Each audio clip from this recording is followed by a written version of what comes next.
त्याचबरोबर आनंदरावजी आंबेडकर साहेबांच्या सोबत माजी सामाजिक न्याय मंत्री राजकुमारजी मोडोले साहेब हे सुद्धा यामध्ये प्रमुख आहेत. बबनरावजी गोरव चर्मकार महासंघाचे राष्ट्रीय अध्यक्ष गोरव साहेब तेही माजी सामाजिक न्याय मंत्री आहेत, हे पण आहे. आणि इतर जे प्रमुख महाराष्ट्रातले पोलीस जवाबदारी चळवळीचे सर्व या समाजाचे नेते याचं नेतृत्व करत आहेत. आणि म्हणून त्याचा एक भाग म्हणून उद्याच्या 6 तारखेला लातूर जिल्ह्याच्या वतीनं जिल्हाधिकारी कचेरीवर या ठिकाणी प्रचंड अशा पद्धतीचा मोर्चा आयोजित केलेला आहे. आम्ही कुणाच्या हक्कावर गदा आणण्यासाठी आमचा हा प्रयत्न नाही, परंतु संविधानिक पद्धतीनं आता आरक्षणाच्या संदर्भामध्ये कडक करावं का न करावं याच्यामध्ये मतांतर भरपूर आहे. त्याच्या खोलामध्ये मी या ठिकाणी जाणार नाही, कारण लोकसंख्येचं प्रमाण या ठिकाणी निश्चित पद्धतीनं समोर आलं पाहिजे आणि मग कुटुंबवर्गीकरणाचा विषय हा समोर आयोजित आला पाहिजे. या ठिकाणी राज्य शासनानं कडकच्या संदर्भामध्ये बदल समिती या ठिकाणी आयोजित केली, 1 सदस्यीय समिती होती आणि त्या 1 सदस्यीय समितीचा अहवाल या ठिकाणी तो तयार करण्यात आला आणि खऱ्या अर्थानं तो अहवाल या जनसामान्यांच्या समोर या ठिकाणी तो ओपन केला पाहिजे, तो जाहीर केला पाहिजे. परंतु असं न होता न्यायमूर्ती बदर यांनी तो अहवाल तयार केला आणि राज्याच्या मुख्यमंत्र्यांकडे तो सुपूर्द केला. आमचं असं म्हणणं आहे की घटनात्मक तरतूद अशी नाही, एखादा अहवाल आता एवढ्या मोठ्या जाती समूहाच्या संदर्भामध्ये हा निर्णय जर घ्यायचा झाला, या निर्णयाला आमचा विरोध नाही, परंतु आमचं म्हणणं असं आहे की हा अहवाल या ठिकाणी जाहीर केला पाहिजे. अहवाल जाहीर झाल्यानंतर प्रत्येक समाजाची जनगणना किती आहे, संख्या किती आहे, त्या लोकसंख्येचं प्रमाण या ठिकाणी निश्चित पद्धतीने ठरलं पाहिजे. अशा पद्धतीनं जर होत असेल तर आमचं काही म्हणणं नाही. गेल्या 5-6 वर्षापासून अबकडच्या संदर्भामध्ये या ठिकाणी आमचाच मातंग बांधव या ठिकाणी रस्त्यावरची लढाई करत आहे. त्यावेळेला आम्ही कुणीही या ठिकाणी या 4-5 वर्षामध्ये चकार शब्दही आम्ही कुणी काय बोलले नाही, परंतु जेव्हा या ठिकाणी मदत समिती या ठिकाणी स्थापित करून या मदत समितीचा अहवाल फक्त मुख्यमंत्र्यांना सादर केला आणि तो जाहीर केला नाही, याच्या विरोधामध्ये ही घटनेची पायमल्ली आहे. आणि म्हणून आमचं मत असं आहे, आंबेडकरी फुले शाहू विचाराच्या तमाम या 58 जातीच्या सर्व प्रमुख घटकांची अशी मागणी आहे की तो अहवाल या ठिकाणी प्रसिद्ध झाला पाहिजे आणि त्यानंतर जनगणना झाली पाहिजे. जनगणनेच्या नंतरच खऱ्या अर्थानं या ठिकाणी अबकडमध्ये वर्गीकरण झालं पाहिजे, अशा पद्धतीचं आमचं सुस्पष्ट म्हणणं आहे. परंतु असं न होता या ठिकाणी दाबून दडपून या ठिकाणी शासन घटनेची संविधानाची या ठिकाणी पायमल्ली करून या ठिकाणी आमच्या 58 जातीवर या ठिकाणी अन्याय होऊ शकतो, अशा पद्धतीची आमची भावना या ठिकाणी निर्माण झाल्यामुळं आमचे सर्व राष्ट्रीय राज्यपातळीवरचे सर्व नेते बाबासाहेबांचे नातू आनंदरावजी मोडोले साहेब, त्याचबरोबर जे माजी सामाजिक न्यायमंत्री गोरव साहेब हेही या ठिकाणी सहभागी होणार आहेत. आमचा मोर्चा हा लातूरच्या इतिहासातला ऐतिहासिक अशा पद्धतीचा मोर्चा ठरेल, अशा पद्धतीची आमची या ठिकाणी अपेक्षा आहे. त्या पद्धतीने आमचे प्रयत्न आहेत. एवढं मी आपल्या सर्व पत्रकार बांधवांना या ठिकाणी नमूद करतो.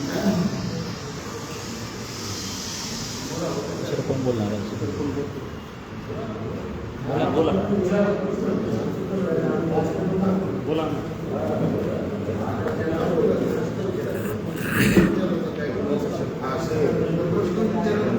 भूमिका ठरलेली आहे, मग विषय भूमिका ठरलेली आहे, त्याच्यामुळं हा मोर्चा होणार आहे. घटनात्मक या ठिकाणी तेच निर्माण करून हे जे होतं असंविधानिक ते थांबलं पाहिजे. त्याच्यामध्ये विनाकारण जसं मराठी समाज आणि धनगर समाजामध्ये जे भांडण लावण्याचं काम या महाराष्ट्रामध्ये झालं, तोच हा प्रकार आहे असं आमचं मत आहे. आणि आर्टिकल 333 प्रमाणे याच्यामध्ये तरतूदच नाही. राज्याला तरतूद नाही आहे, ना कुठल्याच मंत्रिमंडळात तरतूद नाही, कुठल्या महादेशातल्या मुख्यमंत्र्यांना नाही.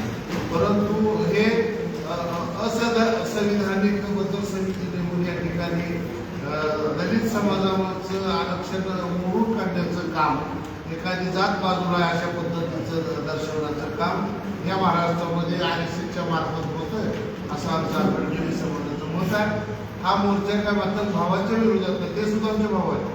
बाबासाहेबांनी या आरक्षण देत असताना आर्टिकल 341 प्रमाणे या ठिकाणी आम्ही सगळे एक आहोत अशा पद्धतीची भूमिका मांडूनच घटना समितीमध्ये सुद्धा अशा पद्धतीचे एक निर्माण झाले की भविष्यामध्ये पुढे एखाद्या जातीला जर द्यायचं असेल त्याच्यातलं टिंब सुद्धा बदलता येणार अशा पद्धतीचं बाबासाहेबांचं मत होतं. आणि आम्ही 59 जाती एक आहोत अशा पद्धतीचं दाखल करून त्या ठिकाणी हे 341 आर्टिकल प्रमाणे याला कुठेही तडा जाणार नाही अशा पद्धतीचा हा विनाकारण महाराष्ट्रामध्ये गैरसमज पसरवून या ठिकाणी दलित समाजाचा काळीमोड करण्याचं काम या ठिकाणी महाराष्ट्रामध्ये होत आहे. ते थांबवण्यासाठीच हा लोकशाही मार्गाने 6 तारखेचा मोर्चा होतोय. याच्यामध्ये सगळे गटतट आम्ही बाजूला असतो. सगळ्यात पक्ष संघटना आमच्या कुणाच्या रुसवे कुठलं नाही. त्याच्यामुळं आणि मात्र समाजाबद्दल सुद्धा आमचा रुसवा पोगोराचे भाऊ आहे. बाबासाहेब आंबेडकरांच्या हयातीमध्ये 12 मात्र बौद्ध महापरिषद बाबासाहेबांनी घेण्याचं काम केलेलं आहे. हे आमचे भाऊ आहेत. त्यांचा गैरसमज करून देण्याचं काम या देशामध्ये RSS सारखी मंडळी करते. या पद्धतीनं धनगर आणि मराठाचा वाद लावलेला आहे आणि तोच वाद आमच्या या ठिकाणच्या अनुसूचित जाती जमातीमध्ये लावण्याचा हा प्रयत्न आहे. हा प्रयत्न निश्चितपणानं आमचे मातक भाऊ जे येणाऱ्या 1-2 महिन्यामध्ये उघडून काढतील अशा पद्धतीचा आम्हाला आशावाद आहे. याच्यामधली खूप मोठी तज्ज्ञ मंडळी याच्यामध्ये म्हणजे संभ्रम आहे. असंविधानिक काम आहे. मतदार समितीचा अहवाल जाहीर करायला पाहिजे. त्याच्यानंतर आपण मुख्यमंत्र्यांनी ते दाबून ठेवण्याचं काम केलं आहे. ज्या पद्धतीनं मराठा आणि OBC मध्ये भांडण लावले त्याच पद्धतीनं या ठिकाणी RSS हे डाव करून या ठिकाणचं आरक्षण या सगळ्या अनुसूचित जाती जमातीचं त्याला कमकुवत करण्याचं काम होतं आणि ते निश्चितपणे या लोकशाही मार्गाने मोर्चाच्या माध्यमातून या ठिकाणी आम्ही करणार.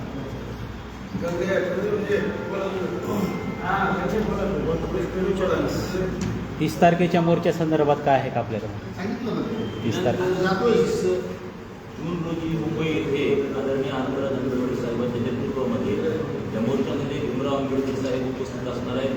बबनरावजी घोलप, माजी मंत्री राजकुमारजी बडोले आणि काही आमदार देखील उपस्थित असणार आहेत. हा मोर्चा म्हणजे हा अंतिम प्रहार राहणार आहे. इथली जी गुरुवादी राजकीय व्यवस्था महाराष्ट्राचं वाटोळ करायला निघालेली आहे त्यांना धडा शिकवण्यासाठीचा हा मोर्चा आहे. आणि लीडर्स प्रकरणावरून जो एक मोर्चा झालेला होता त्या मोर्चानंतरचा सगळ्यात मोठा मोर्चा हा असणार आहे. जो 1 ऑगस्ट 2024चा निकाल आहे सुप्रीम कोर्टाचा त्याचा जो बेस आहे उपवर्गीकरणाचा बेस त्यांनी काय सांगितलं 6 न्यायाधीशांनी. तर हा जो प्रवर्ग आहे अनुसूचित जातीचा तो एक जिन्सी नाही. 6 जजेसचं असं म्हणणं आणि बेला त्रिवेदी म्हणतात की एक जिन्सी आहे. परंतु बाबासाहेब आंबेडकरांनी 1948ला अस्पृश्य मूळचे कोण हे पुस्तक लिहून सिद्ध केलेलं आहे की या सगळ्या जाती एक जिन्सी आहेत. आणि म्हणून हा बेस जो आहे उपवर्गीकरणाचा तोच ढिसाळ आहे. सुप्रीम कोर्ट सुप्रीम आहे का तर आहे, पण त्याही पेक्षा सुप्रीम ही भारताची घटना किंवा संविधान हे सुप्रीम आहे. आणि संविधानाच्या अस्तित्वाचा प्रश्न निर्माण झालेला आहे. मुळामध्ये उपवर्गीकरणाच्या आडून अनुसूचित जातीमध्ये क्रिमिलेअर लागण्याचा हा प्रकार आहे. त्या 7 जजेसपैकी पंकज मित्तल नावाचे जे जज आहेत त्यांनी त्यांच्या निर्णयामध्ये असं सांगितलेलं आहे की क्रिमिलेअर लागू झालं पाहिजे अनुसूचित जातीमध्ये. आणि ते विचित्र क्रिमिलेअर म्हणजे धसवाडीकरांनी किंवा एका पिढीने आरक्षण जर घेतलं तर त्याच्या पुढच्या कुठल्याच पिढीला आरक्षण असणार. अशा पद्धतीचं क्रिमिलेअर लागण्याचं सूतोवाच त्या निर्णयामध्ये केलेला आहे. पंकज मित्तल यांचा जो पॅरा क्रमांक 80 आणि 81 आहे त्याच्यामध्ये त्याचं विश्लेषण आहे. आणि म्हणून हे अतिशय भयावह बाब आहे. हे नॉन कॉन्स्टिट्युशनल आहे. म्हणून संविधान वाचवण्यासाठी सगळ्या अनुसूचित जाती सगळे गट बाजूला सोडून हे आंदोलन करतायत. त्याचा एक भाग म्हणून लातूरला आंदोलन 6 तारखेला होणार आहे.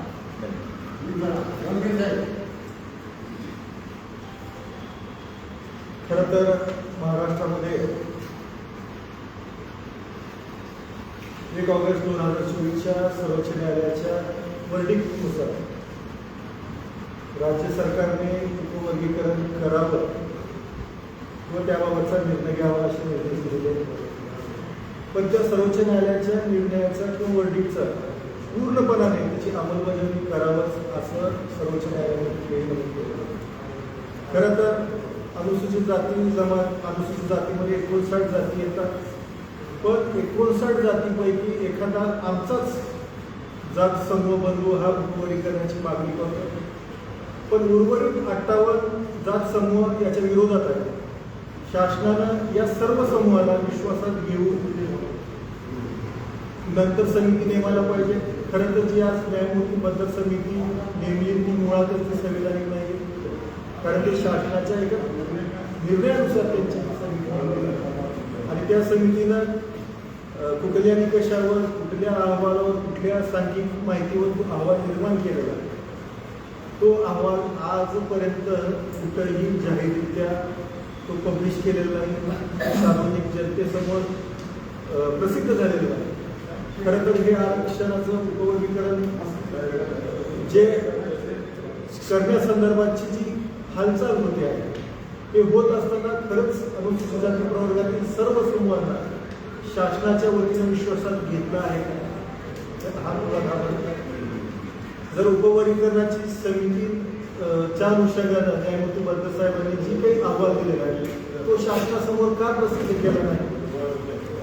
त्या अहवालामध्ये जसं दक्षिणात्य राज्यामध्ये उपवर्गीकरण करताना शैक्षणिक प्रमाण आहे, सामाजिक प्रमाण आहे, आरक्षणाचं प्रमाण आहे, जे काही निकष तिथं पाहिजे, इंटिग्रेटेड डाटा आहे, त्याच पद्धतीने उत्तर भारतामध्ये सुद्धा काही हालचालीची होती आहे.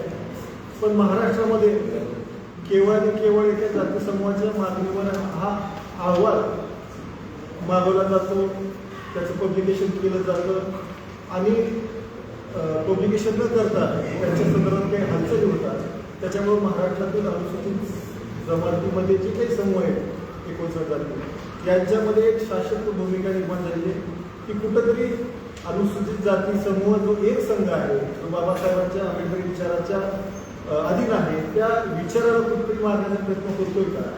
अनुसूचित जाती समूहामध्ये तोडा आणि फोडा असं काही होतंय का?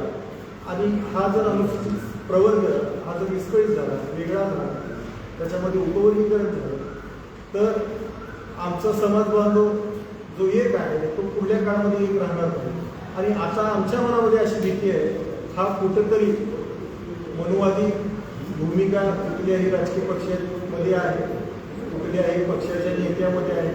खरं तर हा मोर्चा कुठल्याही सरकारच्या विरोधात, पक्षाच्या विरोधात नाही. जे जातीवादी आहे, जे मनुवादी आहे, ज्यांना हजारो वर्षापूर्वी जो समाज खिटपट पडला होता, अस्पृश्याचं जीवन जगत होता, आज कुठेतरी 70-75 वर्षामध्ये आज बरोबरीमध्ये आहे.